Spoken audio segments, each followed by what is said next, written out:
Did it at university. I then went on to do like life coaching qualifications, hypnotherapy, neuro-linguistic programming. Was you angry with the situation? How did you cope with that at the time? The whole person that I am and the work that I do now is because I've spent years trying to get there. And then I found the answer, the thing that unlocked it. So thank you very much for joining me today, Sam. That's okay. So I'm going to get straight into the podcast so people can get to know you a little better. So what was life like for you growing up? So if you'd asked me like this question like 16, 18 months ago, I would have just been like, I had the best childhood. Everything was fine. Nothing ever bad happened to me. Yeah. And you know what? That is true in so many ways. I had the most wonderful parents, grandparents and family. And my childhood was magical. Yep. You know, I would be singing, dancing, you know, playing with my brothers and sisters. But there was trauma. Yeah. And when I say trauma can be anything, and it can be different for different people. And it wasn't until I started doing the work and looking back over my childhood that I started to feel like there were certain things that had affected me. So this is things like being embarrassed because I had to stand up in front of the class and do spellings when I couldn't spell very well. Yeah. It's things like being excluded from peer groups, things that affected my confidence. And everybody has this. Yeah. Everybody has it. And when we talk about trauma nowadays, we're almost like, oh no, this is scary. You don't want to revisit that. You're going to bring up really bad stuff, and you're going to kind of upset the natural flow of things. You don't want to revisit that kind of stuff. Yeah. But that stuff was really important for me to revisit because it helped me understand who I am. Of course. And there obviously were really awful things that happened as well, and some things that weren't very nice, because all of us go through that as children, and that makes you who you are, and it builds your resilience. But sometimes we push it down and we don't do the work to understand it, or we don't tell anybody about it, and then that's when it can, as you get older, become a problem. I had the best childhood. I had wonderful friends that I've still got now. I had excellent parents. But because I've revisited my childhood and I've gone over some of the stuff that I did find traumatic and I've worked through it, I now have a better understanding of who I am. I have an excellent relationship with my mom, an excellent relationship with my dad, and also with like my siblings and stuff too. My childhood was exactly how it was meant to be for me to become the person I am today. Okay. So you mentioned there about being excluded from like friendship groups. Yeah. So if we take it back home, was your family your support network around that? Did they support you through that journey of life? Yeah. I mean, I have the best relationship with my sister. Like, we are the best of friends, and we're not alike at all. But she is just amazing, and she supports me through absolutely everything. And hopefully I do the same with her. I think she supports me more though. So I think we weren't as close as we are now when we were children. And there were a lot of things we kind of like kept from each other. And my parents got divorced when I was 13 years old, I think. And I had a brother who was probably about 8, and my sister was probably about 11. So that was a tough time, but it was the perfect thing to happen for us to become who we are today. And yes, it was traumatic on the family, and it was traumatic on everyone involved. My mom and dad too, you know, they had their own things that were happening with them.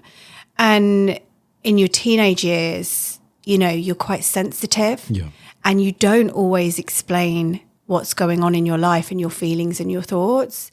And you start to kind of fracture off. There's parts of you that become very insecure, or parts of you that become overly confident, and you're learning about yourself. And going through something like that whilst that's happening, it had an impact on all of us. But in a strange way, as I look at our relationships as we've grown over the years, we've gone away and towards in the right moment and space and time. Yeah. And equally now, when I look back at that time period, we probably were quite fractured, and there may have been things that then I went through in my childhood that I didn't necessarily feel like I could tell my parents. Yeah. However, if they were not going through the divorce, would I still have told them? It's a really difficult thing to say, isn't it? Because you don't know. But what I can say is it was an experience that shaped and molded all of us, and we got through it. Yeah. And we are tight and we are close. And, you know, my mum and dad, you know, they speak to each other now and stuff, and everything's good, you know. So, yeah, it was tough, but we got there. Yeah. And we all love and care for each other a lot. So what was routine like for you back then? So at the age of 13, your parents divorced him. Yeah. Would you spend 1 week with your mum, 1 week with your dad? What was the routine? Oh, yeah. So it was... So my dad had moved away. He had to go and live in Cheltenham. And my mom was a really hardworking single parent. Yeah. She had 3 children. She had a full-time job. She also had a business on the side. Oh, okay. Oh, yeah. She's a really inspirational woman. And she would look after everybody in the family. Like, she'd always be looking after my cousins. There would always be, like, friends around the house. And it was a busy, busy time. Yeah. And there was a lot going on. So my dad would come back on a Wednesday and a Sunday, and he would take us swimming. And then we'd have fish and chips in the car. Very nice. Yeah. And then on the Sunday, we would go to Cheltenham for the day and do whatever there. So, yeah, it was hard. And things were different back then. Dad eventually did move back to Sutton Coldfield. Okay. So, yeah, but I think my mom had a lot on her plate at the time. And I think for a single woman with 3 children, she had a great family network. Like, our grandparents were very much involved. Okay. But I think there was a lot of worry and fear there about how she was going to provide and get everything done in the day, you know, work a full-time job, run this business, and then equally, you know, get all the washing done, get all this done, get all that, and have a private life, like a social life. She didn't have one. So I think that was a lot of pressure for her, and I see that now. Yeah. Like, I see the demands women have and they take on, and things are different now. A lot more people are divorced, and we have like modern families, and there's a lot that people share the load a lot more. And it's not that my dad didn't want to share the load either. Like, it was situational. He had to go to Cheltenham. Yeah. So yeah, it did have an impact, but I mean, at that point in your life as well, so you can look back and reflect on it now. Yeah. But if you take yourself back to the age of 13, was you angry with the situation? How did you cope with that at the time?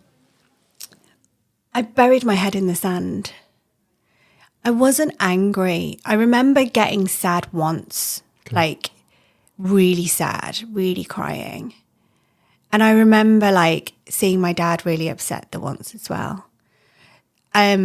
So there's definitely memories there of this sadness. And the first Christmas was really hard. Yeah. But I kind of like buried my head in my friends. Like, I had a boyfriend at the time, and his family were really supportive. That's nice. Yeah, and we just did the best we could with that situation. But it definitely affected me for sure. Yeah. And I didn't realise how much until probably recently when I started going back over my own past. Yeah. And it affected everybody. It affected my mom and dad too, right? Yeah. But again, the one thing I learned about divorce and about how it can affect people is that you can turn anything into a good situation. And if you learn from it and if you analyze it and go, right, what happened here? How can I be like that? Or how can I not be like that? Or what lessons can I take from this? then you will have better relationships. And everything happens for a reason. It's very true. Like, it was meant to happen. And ultimately, I went through something, you know, that wasn't very nice at a young age. Yeah. And that made me a better person. Yeah. That made me more resilient. It made me more empathetic. Yeah. It made me more understanding. And other people that were going through it, I could see it. And it's really funny now, like in my relationships, I see my mom in me and myself in my mom. Okay. And I see parts of my dad in me. Yeah. And I'm like, oh, that's why they did that. Yeah. Oh, I get that now. Yeah. Right? I can see that, yeah. Yeah. Yeah. And now I have, I get it. Yeah. I get that that's what they needed to do. Yeah. And that was the right thing for us as a family at that moment in time. For other children that are going through a similar situation as that, do you feel like there's enough help and support for the children that are dealing with parents divorcing? A lot of the time it's the family network that come together. And I think in the past we haven't necessarily realised how monumental it can be on their mental health. Change is a massive thing for somebody when they're going through like the teenage years. There was nothing when I was younger. Okay. Like there was nothing at the school. There was nothing, nothing at all. But I think there's more of an understanding of it now. Yep. So I would hope so. Yeah. But for anybody that, does need that help and support, there's so many things you can do. There's like groups. There's doing your hobbies is always a really good way. That was the one thing that I did, like recreation, especially my sister, she had a horse and that really helped. Getting out in nature. Yep. So when we were going through it, I'd get on my bike and I'd go bike riding and I'd go off on my own and I'd go to the park and stuff like that. And that really helped me. I like it. I like it. So if you take it to today, so am I right in saying that your mum and your sister and you're all neighbours? Is that right? Oh my gosh, yes. Yeah. Yeah. So literally we all live next door to each other. Okay. Yeah. And how do you find that? Is that good? I mean, yeah, I love it. Yeah. I am like so blessed that I get to live in that situation, and I have like the best people next to me. I don't know if they love it. They might not. You'll have to ask them. But no, it's ace. We're such a close family. And do you know what, sometimes we don't talk to each other a lot because we live so close to each other. It's like you take advantage of it. So sometimes I'll be off and about, and my mom is so amazing. Like she looks after my dog and she does all of this stuff. And then she'll phone me up and she'll be like, what are you doing? Because I have no idea.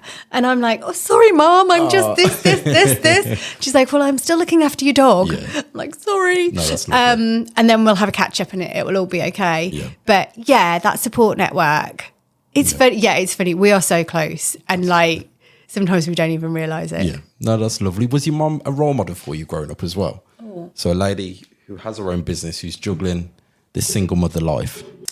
Oh, my mom is such a wonderful person. Like, she's so cute. Yep. When I was a teenager, no. Mm-hmm. Like, in fact, I was probably like, oh, for God's sake, my mom, you're so embarrassing. And I hate that I felt that way now. So my mom was a bit of a hippie. Okay. She had a Citroen 2CV. Now, I don't know if you know what one of those is. Okay. So it's a French car. Yeah. And it looks like an upside down pram. Okay. And it kind of makes this awful noise. Yeah. And it was like a rattly car. And she had loads of them. Like, she loved these Citroen 2CVs. And she had a bumblebee painted on the side and a snail painted on the back. Don't tell me it had eyelashes as well. Oh, my God. No, but I think if eyelashes had been a thing back then, it would have had eyelashes. Oh, no. Yeah. So she...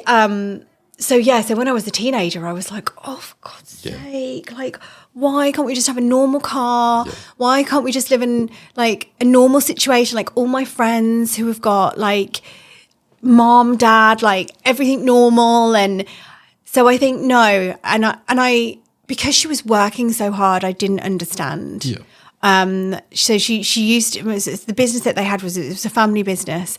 And my granddad ran it and she worked with him. Okay. And so she'd do that to support him as well. So on the weekend she'd be working. So I think a lot of the time I didn't get it. Yeah. I didn't.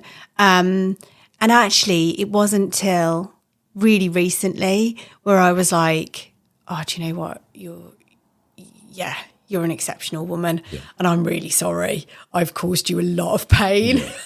I've been a real pain, and I can see now, oh, bless her, she's so sweet. Uh-oh. But yes, so it wasn't until that moment that I think we really started to become close. And we've always done loads of stuff together, and been in each other's lives, and she's helped me so much. My mum has, like, she deserves a medal, and supported me through so much.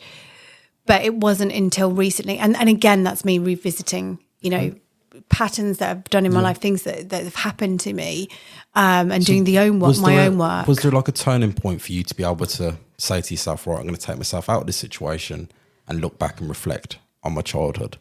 Yeah, so that's a really interesting question, because so obviously I have studied psychology my whole life. Yep. I did it at university. I then went on to do like life coaching qualifications, hypnotherapy, neuro-linguistic programming. And constantly I would be like, right, I want to learn more about this. I want to learn more about this. And then I kind of went into the business consultancy. And with that, I was doing some of this kind of work where I'd use these skills that I'd got to go and help other people understand their purpose and what their values were. And I was teaching it, right? And I was telling other people, oh, do this and do this, but I hadn't done it for myself. Yep.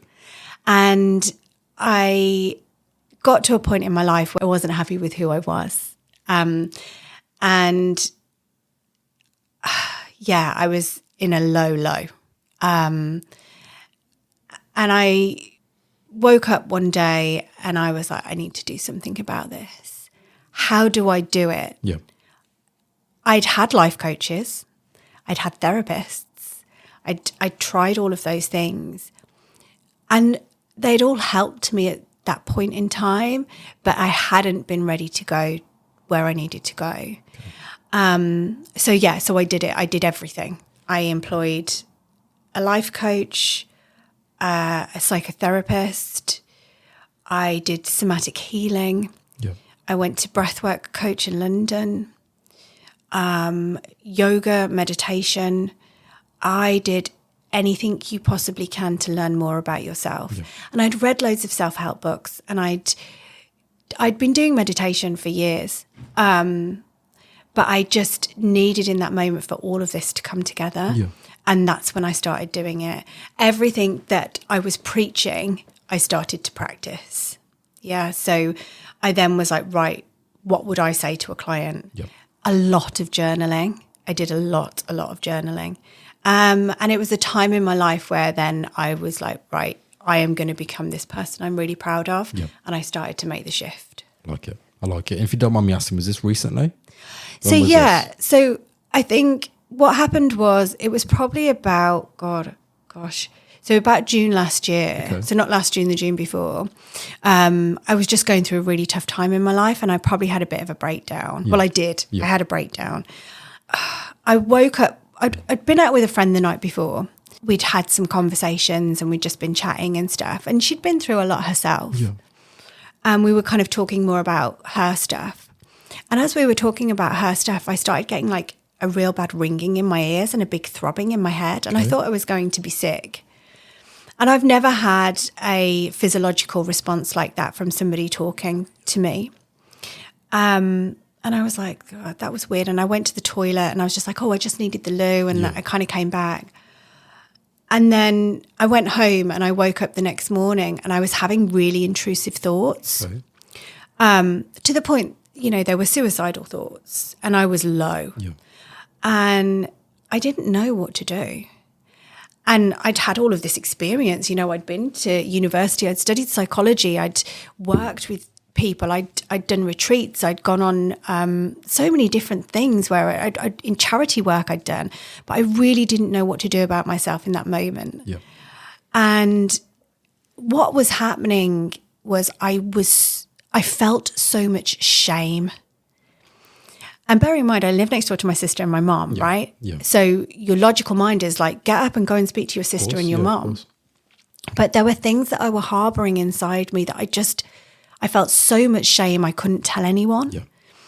And these were things like that had happened through, younger years, my education at university, things that had happened, and just little things that had happened throughout my whole life. Yeah. And I was feeling so ashamed. So was this a build-up of things?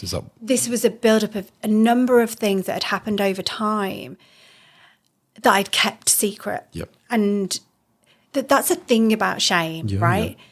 You don't even know that it's shame because it's so secretive. So when I have people come on my retreat, it doesn't come up very often, this topic, but if it does, we talk about it, right? Because that's what we're there for. And one of the ladies was talking about shame, and I was like, right, so are you ashamed of anything? And she was like, no, I'm not ashamed of anything. And then the next moment I said, well, okay, so think about a secret that you don't want anyone to know. Yeah. I bet you've got one. We all have. Yeah. Right. And then straight away she was like, oh, and I was like, yeah, that might be shame. Yeah. Right. And that's the thing. Yeah. It harbors itself as a secret that you're not to tell anybody. And then what happened was it was kind of all here. And I was so scared that if I let the words out, my world would change. Yep. I was like, if I say this, what's going to happen? But if I kept it in, it was going to be worse. Yep. And I phoned my friend who I'd been out with the night before, and oh my God, she's the most amazing woman.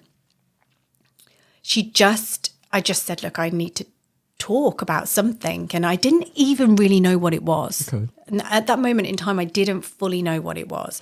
But I knew that I was having physiological effects and I just needed to... I get that. Yeah, I get that. And she came round to my house and she sat in the house and she just held space for me. Okay. And I literally just spoke for like 3 hours. Yeah. And it was like, wow. Yeah. I didn't even know that that's what was happening. And then I was numb and I was tired and I was just like, ugh.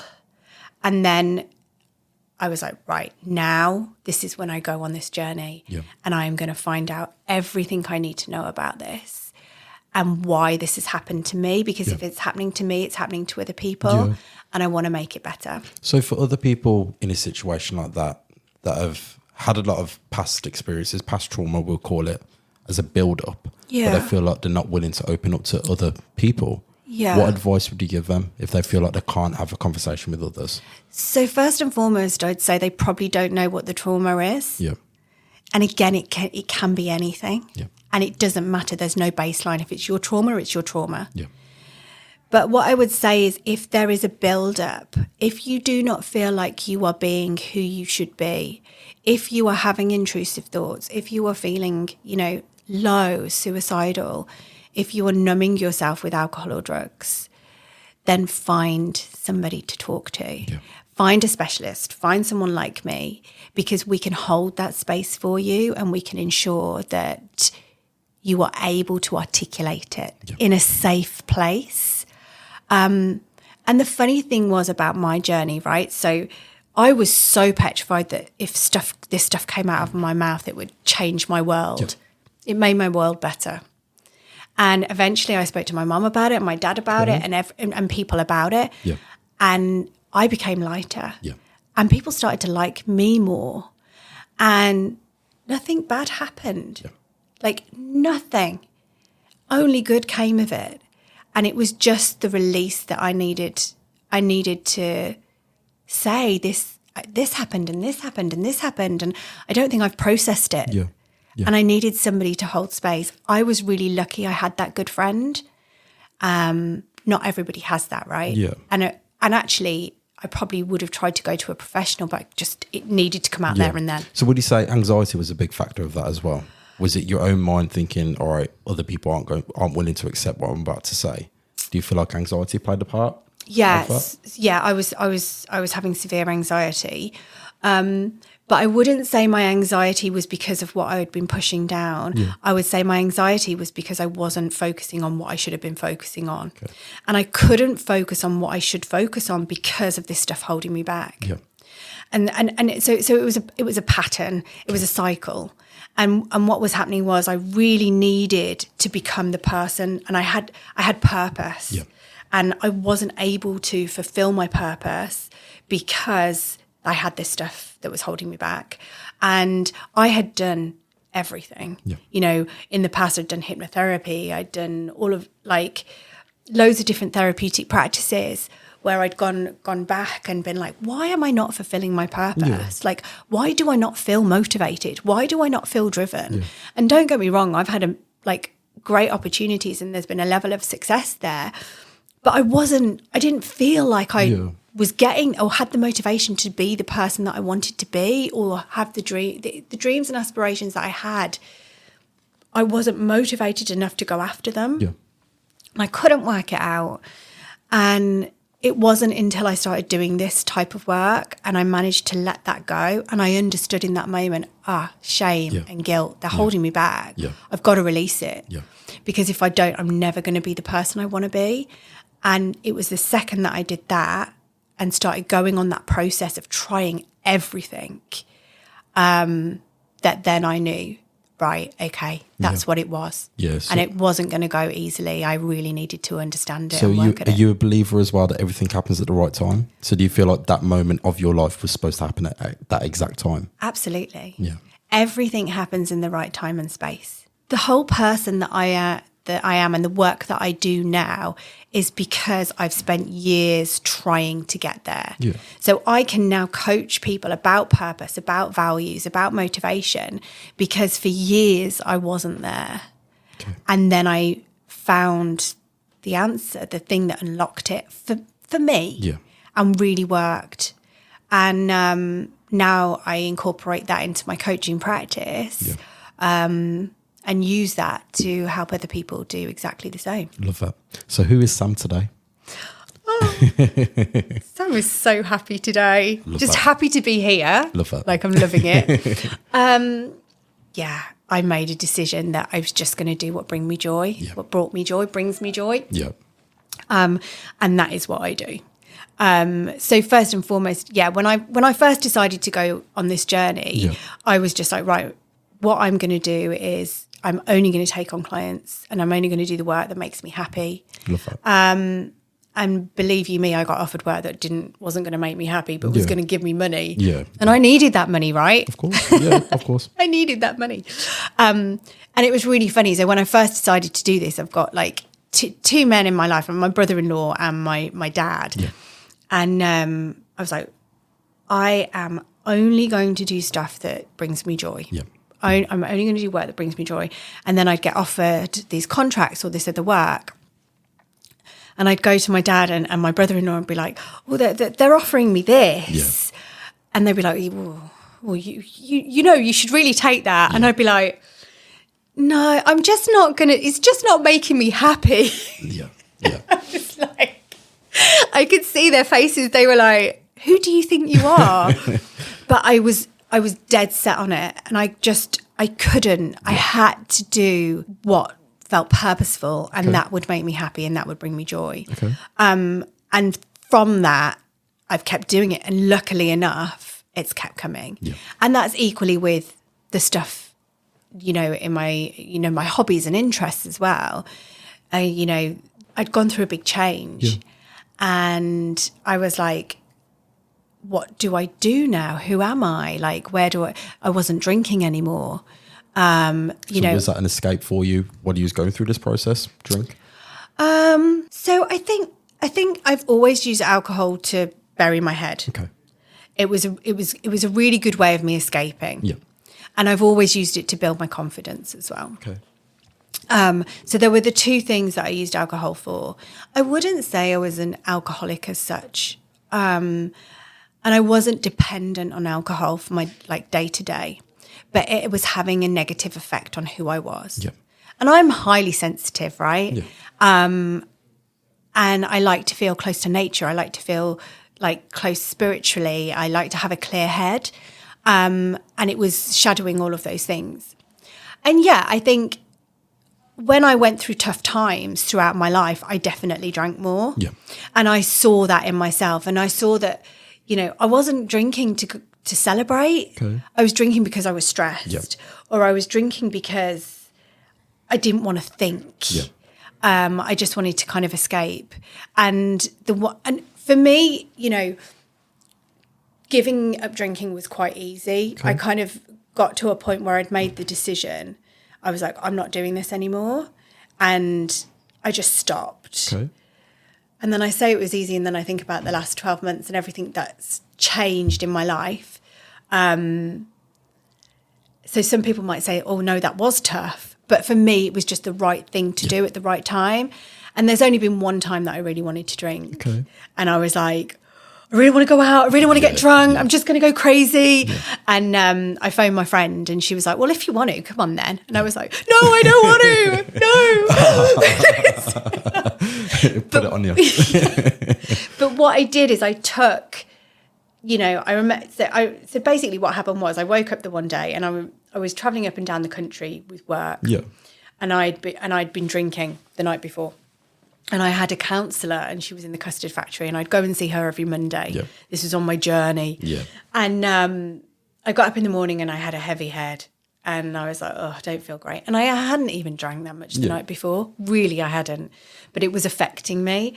And I got to the counsellor, and I got in the lift, and I was like, I'm not doing this anymore. I thought you were going to say you was going to be sick. No, I felt poor. I was like teary, and I was just like, I'm not doing this anymore. Yeah. And I just stopped. And it was that feeling. But I took that into, I really want to live purposefully. Yeah. I really want to live in alignment with who I am and the person that I know I can be. And this doesn't fit. So I took that negative, yucky feeling, and I turned it into a positive. And I think what happens a lot of the time with people who give up drinking, and I have a lot of people that come to me and ask for coaching on this now, and what will happen is they will have had like a big blowout, and they'll be really hungover, and they will have embarrassed themselves, or they would have done something that they're ashamed of. Yeah. And then they'll come to me and they're like, I want to stop drinking. Yeah. I hate that I did that. I don't want to do that. And it's all negative. And what happens is if you focus on the negative, you end up right back there again. So it's taking that and giving yourself something bigger to concentrate on. So for me, it was, I really want to live purposefully. I want to be the best person I can be. Yeah. I'm going to be the best person I can be. So I'm no longer going to do this. And that no longer serves me. Yeah. And it just fell away. And everything to do with it kind of fell away too. And I found joy in so many other things. I love that. So do you still put yourself in the environment of being surrounded by drink? So how do you cope at award evenings? I'm sure you go to many award evenings. We're going to one in November. Yes, I'm so excited. Shout out the Inspire Awards. Yay! But do you still put yourself in that environment, and do you find it easy to say no? Yeah, so at first, I think like the first couple of months, I probably like stayed in a lot. Yeah. I did like meditations. I went to like group sessions. I went to like a thing called a healing circle, which was really beautiful. I was on this journey of like enlightenment. So I was going, all my like hobbies and spare time was spent on like reading and studying and, going to breathwork sessions and yoga and all of that kind of stuff. So it's stuff to be well. Okay. And it's really funny because when you first give up alcohol, you have a lot of time on your hands because you're like, all right. Yeah. And I would maybe go to the local pub and have dinner with people, and they might have a drink and stuff, but I didn't go on any like boozy nights out or anything like that. I ate a lot of sugar. I was like, oh, sugar. Yeah. And that was great. Yeah. Not for my teeth, but it helped me get through. And I slept a lot. Yeah, sleep becomes your best friend. Yeah. And I love to sleep. Okay. It's like the most important thing to me. Like I sleep like just so happy. I don't have anxiety anymore. I used to wake up at 3 a.m, like anxiety. And that would be from the work, the kind of work that I was doing, and also the kind of like the drinking as well. Never have that. I sleep like a baby now. But yeah, so at the first few months that happened. But now, no, I would go anywhere, and I would not let alcohol stop me. Wherever I wanted to go, I would go, and I just wouldn't want to drink now. I mean, this is the thing, and I've never said never. I've never said no. I've completely given up because if there was something, I don't know, for some reason, but I just cannot imagine wanting to drink alcohol, even if I was really excited or really happy or really stressed. For me personally, I don't really drink alcohol, so I'll probably drink it twice a year, if that. And the reason why I don't drink is because I feel like I can never switch off. If I drink on a Saturday, I think, all right, I'm going to have to do something for work on a Sunday morning. Yeah. It's going to stop me. Or even sometimes I think maybe my kids might need me in the middle of the night if I'm out. I've always got that thought in the back of my mind, so I don't really drink when I'm out. Very rare. And that's it, responsibility and purpose. Yeah. Both of those things. And that's somebody who lives in alignment with themselves. Yeah.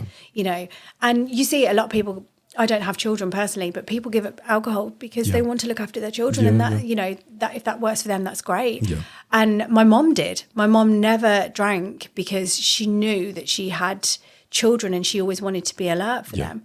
And that's really like admirable in my eyes. I think it's a wonderful thing to do. Yeah. I never had that. Yeah. But it is responsibility and purpose. They're the things that will get you. If you really want to stop, then those are the things that you need to concentrate on. Yeah. And if you don't have it, you need to find it. It's true. And that's my job. Is to help people find their purpose and what drives them, something that's bigger than, you know, a synthetic high or being drunk or like the joy that comes from alcohol or other stuff. I know we touched on just very briefly there about you willing to find people's purposes. Yeah. But can you just explain a little more to the viewers about what you do day to day, about your business? Yeah, okay. So I'm a life and business coach. I basically work with people to help them feel more empowered and elevated. I mostly work with women, empowering women. Yeah. So currently at the moment, I work as part of an angel investor scheme. So there's this wonderful woman called Rebecca Sutherland, and she's an angel investor, and she invests in a number of businesses. And she believes in a holistic approach to investing and helping the people grow their businesses. And as part of that, they have a number of things that they do. So they do breath work, they have financial support, all of this different stuff that you need when you're growing a business. And then as part of that, I'm their life coach. And what I do with them specifically is help them find their purpose and their values. Yeah. So ensure that the business is purposeful and is in alignment with their values. My belief is your purpose will come from your trauma. Okay. I love that. Yeah, I love that. Yeah. Yep. And it does. And I've seen it so many times throughout the work that I've done. And it's really funny. So when I first started working with them, there was a guy on the cohort, and I was doing this presentation, and I was like, right, your purpose comes from your trauma. And he was like, I've got no trauma. I don't have trauma. And I was like, okay, that's fine. And we carried on talking, and he won't mind me saying this, but the part of his business is all about inclusion. Right. He wants people to feel heard. Yep. He wants people to be seen. And it was a massive value of his, you know, one of the values that we worked on within his business strategy. And he goes away, and about 2 hours later, he comes back and he was like, oh my God, I've just had a memory. And basically what had happened was this gentleman, when he was younger, he'd moved. He was Irish, and he'd moved to the UK from Ireland. And, you know, the UK probably wasn't a great place to be if you were Irish at that moment in time. There was a lot of prejudice there. Yeah. And he was a young child that was coming from Ireland, a school in Ireland where it was very different to a school in the UK, and felt excluded. Yeah. He wanted to be heard. He wanted to be seen. And we managed to work back to be like, right, that's it. Yeah. The reason that you want people to be heard and seen, and you want people to be included, and inclusivity is so important for your business, is because you saw it as a child. That was your trauma. Wow. And we managed to go back. And that's what I do. Yeah. I unlock it. Yeah. And then I go, right, okay, so now what do we do with that? And how do we make that more purposeful? And how do we hone into that? Yeah. Because that's where you'll get your spark. That's where you'll get your passion. Yeah. And that's how we... So how did you find your life calling into the role that you're in today? everything I've done has been my calling. Okay. You know, when I worked at Taylor Wimpey and I was selling houses, that was my calling. Okay. And when I was like training other people up, that was my calling. When I worked in schools as a positive psychology mentor, that was my calling. Everything I've done has been part of a plan. Yeah. But it probably never felt as purposeful or as meaningful as it does now. Yeah. So I think the way that I would look at it is, again, I've been on my own journey. And I've been on this journey because I've wanted to understand myself. And I see this a lot with people that go into this kind of profession. Yeah. So they go into it because they feel like a desire to learn more about it. And it's usually because they want to learn more about themselves. Yeah. And I was definitely like studying psychology and all of that stuff because I wanted to know more about myself, right? But it wasn't until I was kind of squeezed. The universe squeezes you into a position where it's like, right, now you're going to do this. And it wasn't until I had that pinch and that squeeze that I went and did all of the work in real depth and in detail. And now I can say I understand myself so much that I know what's purposeful and passion, where my purpose and passion fall. And because I will only take on clients if I know that I'm going to have an impact, and because if it only brings joy, you know, and we're going to enjoy it and we're going to work through it together. I love that. That is where it's really important. If I started deviating and working with people that weren't in that sphere, or I didn't think I'd have impact on, but they would pay me, or if I didn't think they would enjoy the process, then I would have a problem. And that's how I keep it. And I think it's, with me, it's working with people who want to find purpose and have passion. I mean, I think that's why me and you connected, right? Because you see that glimmer in someone's eye of like, yes, I am ambitious. I want to know more about myself. I want to have an impact on the world. Is that the impression I gave being half an hour early for the networking event? Oh my God. We were like, where is everyone? Where is everyone? Really geeky, right? Yeah. I love that. And I'm so lucky and I'm so grateful, you know. All of this came about because of that. Because that when I looked at what I really love to do, and when I started unlocking like why I feel the way I am and what drives me and what motivates me and what would make me happier in life, it was being around those people. It was about being around those people and being able to elevate and help those people that have this purpose, passion, drive, but don't necessarily understand it and want more from life. They want to do stuff. They want to do good stuff. And as soon as I realised that, I was like, this is what I'm doing. I mean, I'd rather be there than a bottomless brunch any day of the week, right? That's, you know, that might sound really sad, but that is me. And now I know that, I'm like all over it. And when you start honing into that, more of that stuff comes into your life. Love that. And that's what happens. So for these individuals that are going through this process, that do want to find their purpose, what sort of shift in mindset do they have to have? You're ready when you're ready. Okay. And I really like this idea of a change in perception. And the techniques that I use within my coaching is all about shifting perception. And there's a million ways that works. You know, you can do the tiniest thing, shift in perception in terms of, you know, helping you relieve some anxiety, a shift in perception, taking yourself back to a place of love rather than anger. You know, a shift in perception in the way that you view yourself and others' opinions. You know, all of those things are needed at moments in time where we can get overwhelmed and overloaded. And they're techniques that we use. However, one of the biggest questions that people want the answer to is, what is my purpose? You know, there was a survey done in some American magazine and they asked that question. If you could ask any question, what would it be? And the biggest question was, what is my purpose? And if you don't feel that now, at some point in your life, you will feel that. We all have it. And when you get there, there's almost, again, the universe squeezes you. Things don't go right in your life.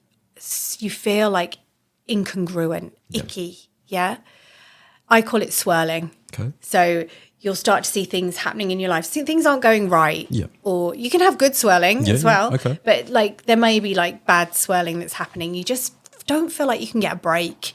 You're not being the person you want to be. Yeah. You feel at a certain age you would have achieved more than you actually have. And all of a sudden something inside of you is saying, I am fed up of this. Yeah. This is not where I want to be. Yeah.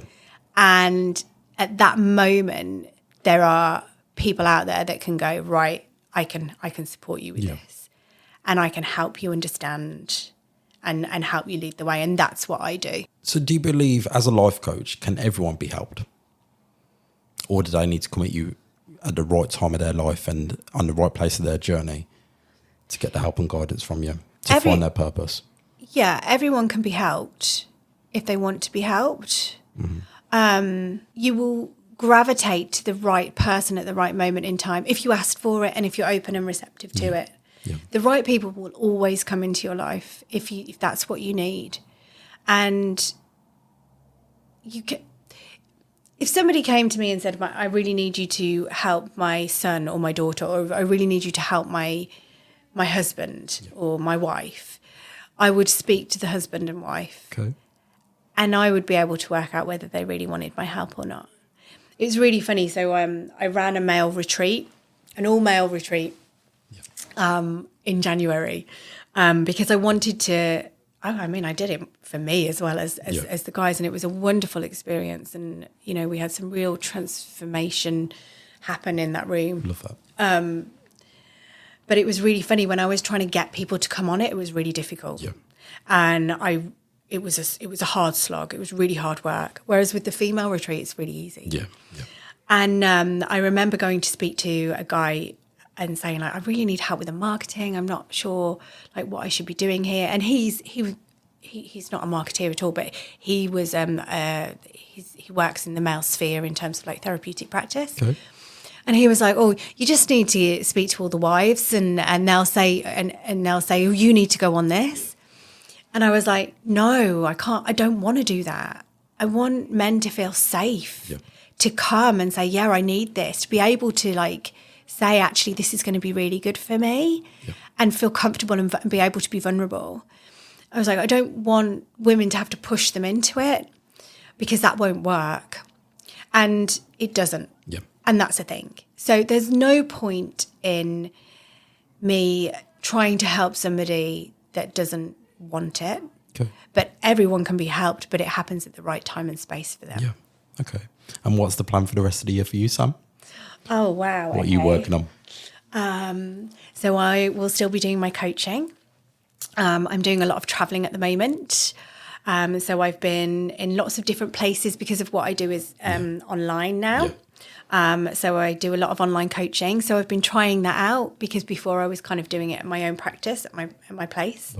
So I've been in lots of different countries doing online coaching, which is just absolutely brilliant. And then I'm taking my meditation there as well. So I'm going to be doing like my meditation in different areas and the visualization work as well. So yeah, I'm off to Ireland for a month next month, which I'm really excited about. Not really. Oh.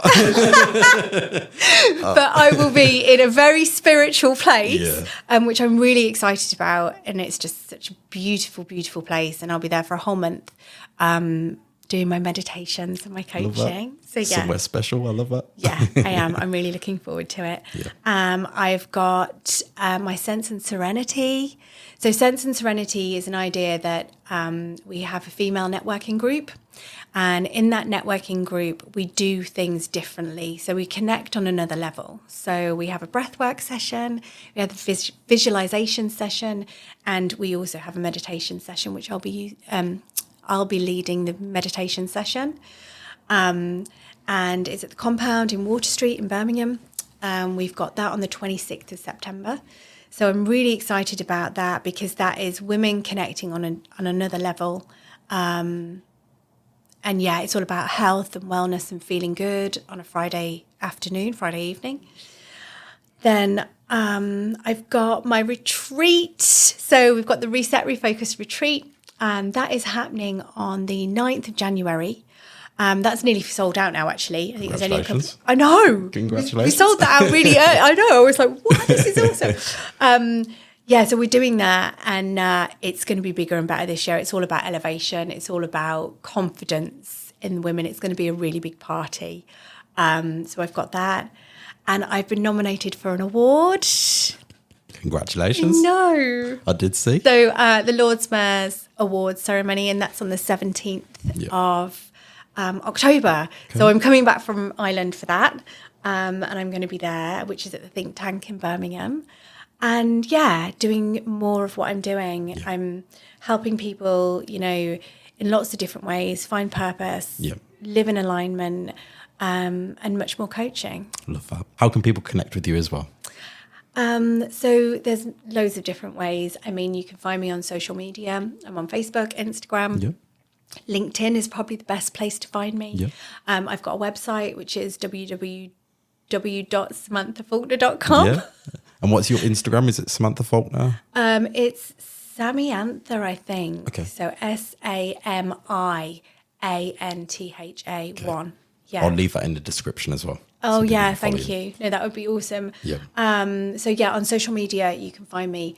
And at all of the events as well. Yeah. So, if you want to get involved, that would be great. Love that. And just a question as well from our previous guest. Yes. So I left a question behind for you. I love this. If this conversation was the last chance you had to leave a message with the world, what would you want it to be? Oh, my last chance to leave. Well, I'm really glad it's not. Yeah. But if I was to say one thing, it would just be just love yourself. And if you're struggling to love yourself, just fake it. Because it's the most important thing. You will achieve anything that you want to if you really love yourself, because nobody else is going to do that. I love that. So, I think that's the only thing I'd say. I love that. Well, thank you very much for joining me today, Sam. It's been my pleasure. It's been great. It's been great. And I'm sure I'll see you around, if not at the Inspire Awards at the end of November. Oh, my gosh, yes. I am so excited about that. I cannot wait. You'll be good. You're doing some amazing work, and keep at it. Thank you. Thank you very much for your time. Bye.